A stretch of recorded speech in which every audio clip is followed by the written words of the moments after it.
Ya hani insanın varoluşsal krizlerini, özgürlüğün tam olarak ne demek olduğunu falan anlamak istiyorsan gidip kütüphaneden böyle yüzlerce sayfalık ağır bir felsefe ansiklopedisi okumana gerek yok aslında. Kesinlikle gerek yok. Yani bunun yerine evdeki en sevdiğin ayakkabıların bağcıklarını bir tavşandan nasıl saklayacağını öğrenmen açıkçası çok daha işe yarayabilir. Evet, kulağa çok tuhaf geliyor biliyorum. Yanlış duymadın yani sevgili dinleyici. Gerçekten bir tavşandan bahsediyorum. Bugün önümüzdeki bu devasa metin yığınında, akademik dünyanın tam zirvesindeyken, her şeyi elinin tersiyle iten, en katı mantık kurallarını böyle 17 hecelik kısacık şiirlerle esneten bir adam var. Ve evet, tavşan beslemeyi derin bir varoluşsal eylem olarak görüyor. Oruç Aroba. Masamızdaki kaynaklar gerçekten çok zengin. Hani onun kaleme aldığı yoğun denemeler var, biyografik makaleler, yayın kataloglarının arka planındaki o küçük notlar, kendi çevirdiği metinler falan hepsi bir araya gelince Hepsi bir araya gelince gerçekten çok acayip bir zihin haritası çıkıyor ortaya. aynen öyle sınırları zorlayan ama bir o kadar da berrak bir zihin haritası bu. Bizim amacımız da zaten bu derinlemesine incelemede bu haritayı seninle birlikte kurmak.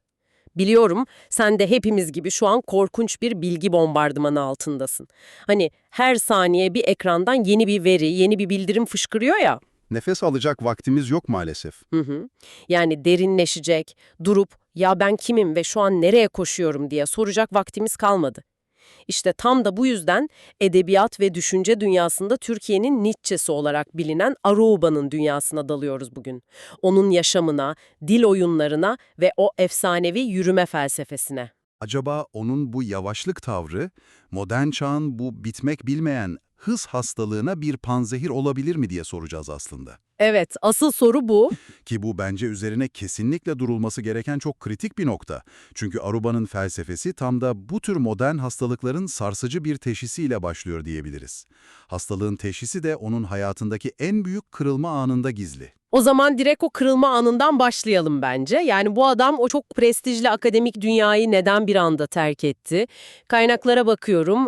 1948 doğumlu, TED Ankara Koleji, ardından Hacettepe Üniversitesi Psikoloji Bölümü, sonra felsefeye yöneliyor. Evet, çok parlak bir geçmişi var. Değil mi? Almanya'da Tübingen Üniversitesi, ta Yeni Zelanda'da Victoria Üniversitesi falan. Bitmedi yani. Türkiye'de felsefe deyince akla ilk gelen o devasa isimlerin Ioanna Kuçradi ve Bilge Karasu'nun bizzat öğrencisi. Adeta akademik bir prens olarak yetiştirilmiş diyebiliriz onun için. Tam olarak öyle. O fil dişi kulede kendisine en üst kattan bir oda ayrılmışken neden 1983 yılında kapıyı çarpıp çıkıyor bu adam? Ya bu ayrılış aslında anlık bir heves veya sıradan bir kariyer değişikliği falan değil. Son derece bilinçli ve felsefi bir eylem. Yıl 1983, yani Türkiye'nin 12 Eylül döneminin askeri iklimini ve ardından YÖK'ün, yani Yükseköğretim Kurulu'nun kurulma sürecini hatırlamamız gerekiyor burada. Tabii, dönemin politikalarına dair herkesin sağdan ya da soldan farklı bakış açıları, haklı veya haksız bulduğu yönler olabilir. Bizim amacımız bu siyasi tarihi yargılamak değil elbette. Kesinlikle değil. Biz sadece masadaki metinlerde Aruba'nın o döneme dair nasıl bir felsefi tespit yaptığına odaklanıyoruz.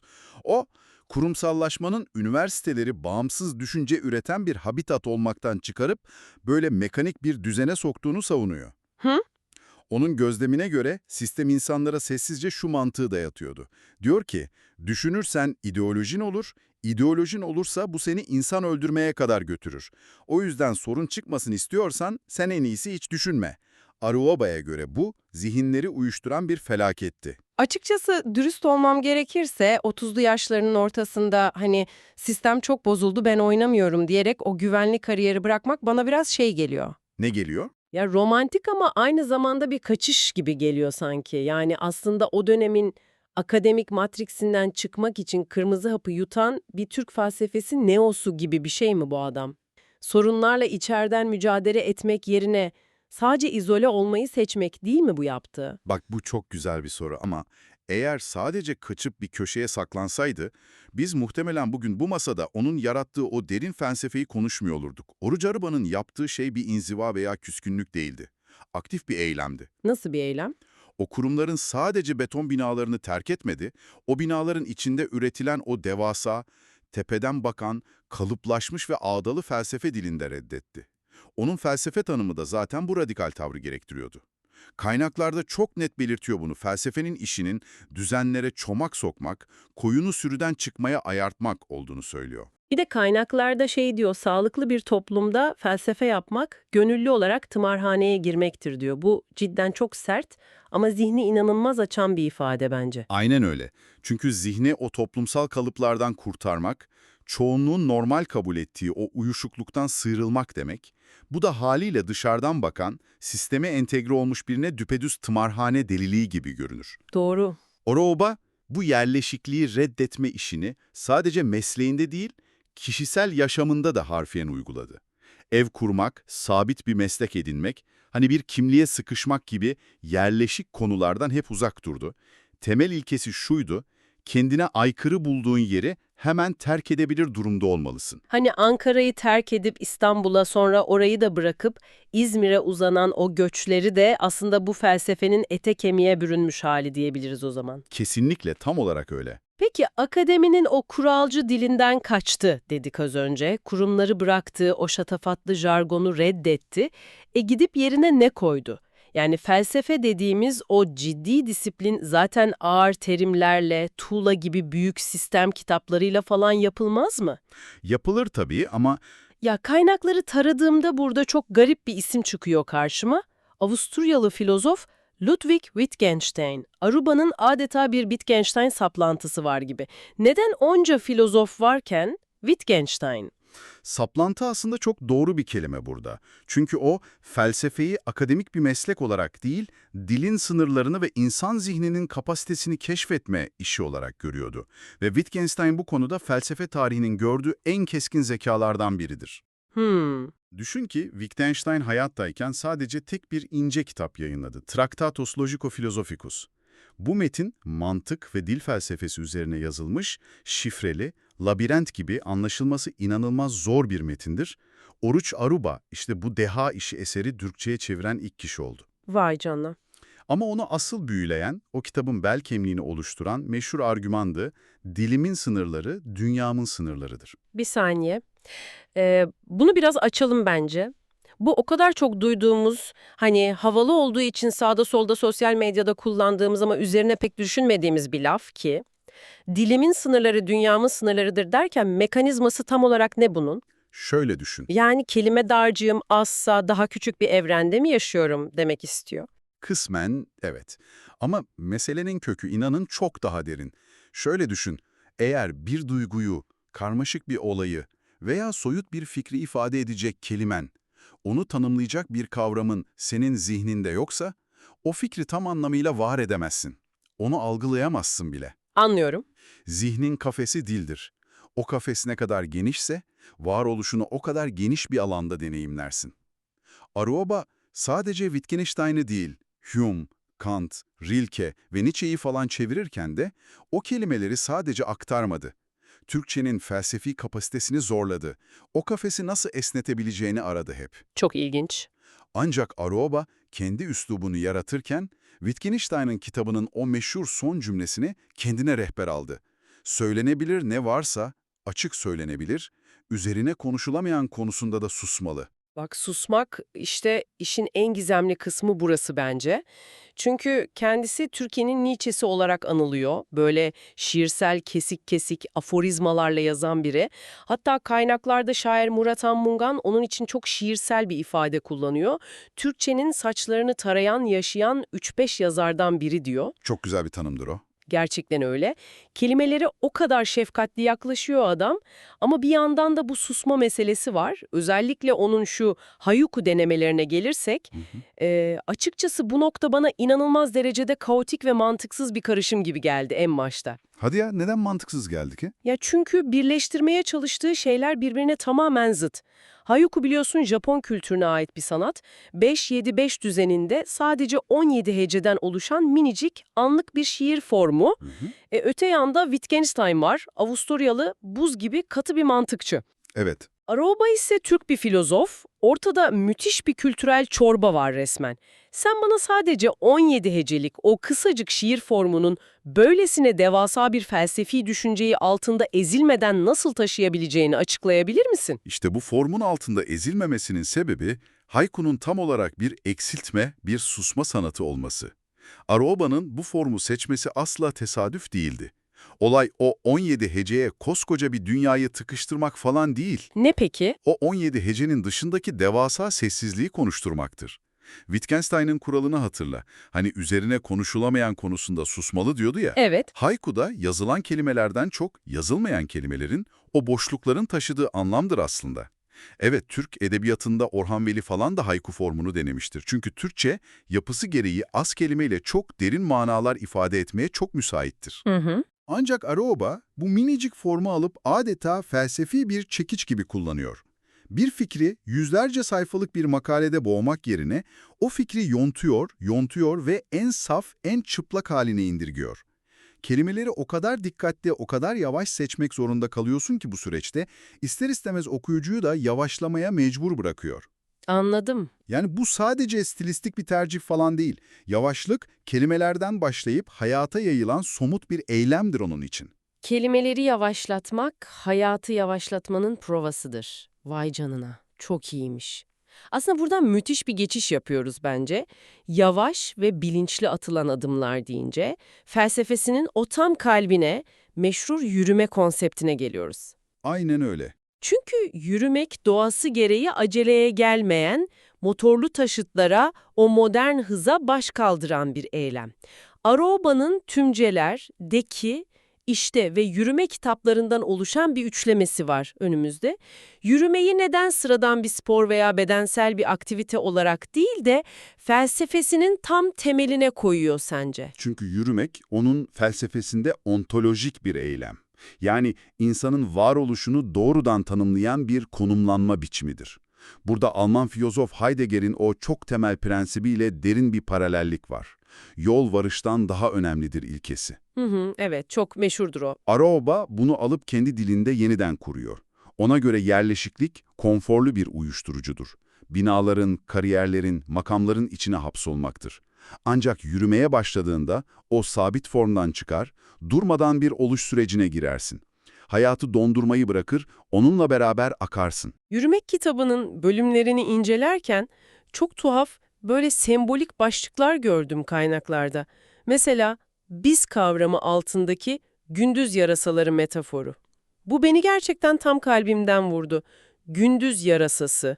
Ya bu modern insanın bugünkü halini anlatıyor değil mi? Tam olarak onu anlatıyor. Yani güneş tam tepedeyken, her yer aydınlıkken bile kendi karanlığında böyle körleme uçan, yönünü kaybetmiş, doğasına yabancılaşmış devasa kalabalıklar. Plazalarda veya beton yığınları arasında uçuşan yarasalar gibiyiz sanki. Kesinlikle. Uygarlık dediğimiz o kurumsallaşmış yapının bizi doğal durumumuzdan ne kadar kopardığını anlatan çok sarsıcı bir benzetme bu. Aroba'ya göre o sistemin içinde ışıklar ne kadar parlak olursa olsun insan hep içsel bir karanlığa gömülüyor. Yürümek de buna bir çare o zaman. Aynen. Yürümek, insanın sırtındaki o uygarlık yükünden, sahte kimliklerden soyunup sadeleşmesi demek. Ayağının altındaki toprağa ve kendi özüne yeniden dokunması demek. Kitabın ilerleyen yer, yol, yön ve kişi gibi bölümlerinde o hep ve hiç zıtlığını işler. Sistemin içinde her şey olmaya çalışırken aslında hiçbir şey olamamanın trajedisini anlatıyor yani. Evet ve hepimizin sosyal medyada falan defalarca gördüğü, altına imzasını attığı o meşhur sözü gelir ardından. Yolu yürüyen bilmez, açan bilir. Bu sözün altındaki gerçek mekanizma ne peki? Hani bir yolu açan kişi çalılıkları temizleyerek adım atar ve aslında nereye gideceğini bilmez. Elinde bir varış noktası, bir haritası falan yoktur. Felsefe yapmanın, hatta daha doğrusu gerçek anlamda yaşamanın ta kendisi de budur zaten. Başkalarının daha önce asfaltladığı yollarda, sonunun nereye varacağı belli olan o güvenli rotalarda yürürsen, sadece bir tekrarı yaşarsın. Hı hı. Ama kendi patikanı açmaya cesaret edersen, yolculuğun kendisi bir yaratım sürecine dönüşür. Burada Aroba'nın Uzak Doğu felsefesiyle, Zen bilgeliğiyle kurduğu çok ince bir bağ var aslında. Zaman algımızı eleştirir, der ki yavaştır yaşamanın anlamı. Ne demek bu tam olarak? Yani bir şeyi tam olarak yaşarken o an içinde bulunduğun duygunun gerçek anlamını kavrayamazsın. Bir acı, büyük bir ayrılık ya da hayatının en mutlu anı falan. Sadece yaşarsın o anı. Aynen, sadece deneyimlersin. Yaşamın temposunu kurcalamamak, onu hızlandırmaya çalışmamak gerekir. Anlam anında oluşmaz. Zamanla demlenir, tortusu çöker ve belki yıllar sonra geriye dönüp baktığında kendini gösterir. Anlam yavaştır. Biliyor musun, şu an doğrudan seni dinleyen dostumuza, o bilgi denizinde kulaç atmaya çalışan dinleyicimize seslenmek istiyorum. Sen ve ben hepimiz sürekli bir şeyleri kaçırma korkusuyla yaşıyoruz. Ekranlarda videoları böyle atlaya atlaya izlediğimiz, mesajları 1,5 hızla dinlediğimiz o doom scrolling, yani o felaket kaydırma döngüsündeyiz hepimiz. Hayatı fast food gibi tüketiyoruz resmen. Aynen öyle. Arorma sanki yıllar öncesinden bizim bugünkü bu dijital yorgunluğumuzu, bu felç edici hız hastalığını görmüş gibi bize usulca şunu söylüyor aslında. Elindeki o ekranı bırak, toprağı hisset. Nereye varmaya çalıştığının bir önemi yok, nasıl yürüdüğüne bak. Ya bunu genel psikoloji perspektifinden değerlendirirsek, bugün modern dünyada milyonlarla dolarlık endüstrilere dönüşen mindfulness, yani o bilinçli farkındalık, anda kalma akımlarının temelinde tam da bu vardır aslında. Kesinlikle. Ancak Aroba bunu Batı'nın o paketlenmiş tüketim ürünü olarak değil, böyle süzme bir Anadolu bilgesi rahatlığıyla yürüme meditasyonu üzerinden veriyor bize. Yürürken sadece mekanda ileri gitmezsin, aynı zamanda kendi içine, derinliğine doğru da inersin. Harika bir bağlantı bu. Peki burada kafama takılan ciddi bir çelişki var, sormak istediğim. Yürümek ve kendi içine inmek dedik ama yürümek temelde soliter, yani tek başına yapılan yalnız bir eylemdir. Kendi patikanı açıyorsun sonuçta orada. Evet. Benim anlamadığım kısım şu, bu adam ilişkilerden, insanlardan, diğer varlıklardan falan tamamen koptu mu? Böyle dağ başında inzivaya çekilmiş bir keşişten mi bahsediyoruz? Yürüyen, kendi yolunu açan bir adam nasıl sever mesela? Aşk veya sevgi dediğimiz şey, bir miktar durmayı, kök salmayı, o ötekiyle bir arada kalmayı gerektirmez mi? Bu ikilemden nasıl çıkıyor? İşte Aruaba'nın düşünce dünyasındaki en muazzam gerilim ve zenginlik tam da burada başlıyor bence. O yalnızlığı yüceltir, evet. Ama ilişkileri de bir biyolog titizliğiyle mikroskop altına almaktan hiç çekinmez. Onun Uzak, Yakın ve İle isimli kitapları, bir insanla bağ kurmanın yalnızken bile nasıl yan yana olunabileceğinin felsefesidir bir bakıma. Hı hı. Fiziksel olarak dursam bile ruhsal olarak nasıl ile kalabileceğini sorgular hep. O zaman kaynaklardaki o sarsıcı özlem tanımı tam da bu noktada karşımıza çıkıyor sanırım.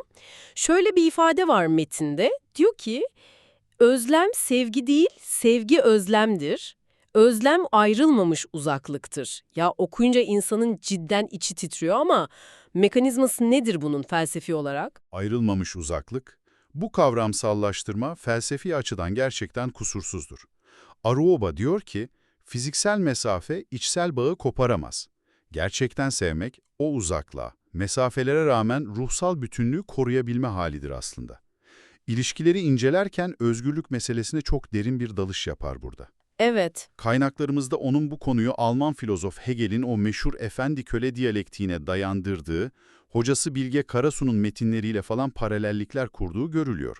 Özgürlüğü düpedüz ölüm korkusu üzerinden tanımlıyor adam. Bekle bir saniye, burada bir durmamız lazım. Ölüm ve özgürlük ilişkisi mi? Hegel'in efendi-köle meselesinin dinamiği Aruoba'da tam olarak nasıl işliyor? Bu bence oldukça ağır ve soyut bir konsept. Bunu nasıl temellendiriyor günlük hayatta? Aslında mekanizma şu şekilde işler. Hegel'e göre iki bilinç karşılaştığında biri diğerine boyun eğer. Neden boyun eğer sence? Korkudan mı? Kesinlikle. Çünkü ölmekten, yok olmaktan korkar. Hayatta kalmayı, özgür kalmayı tercih eder ve hayatta kalmasını sağlayan o güce de köle olur haliyle. Aruba bunu alıp insan ilişkilerine ve varoluşa uyarlıyor.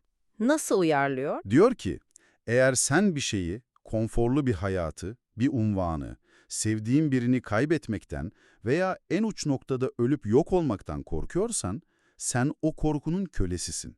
Gerçekten özgürleşmenin yegane koşulu, varoluşunu, yani yaşamı kaybetme ihtimalini cesaretle masaya koyabilmektir.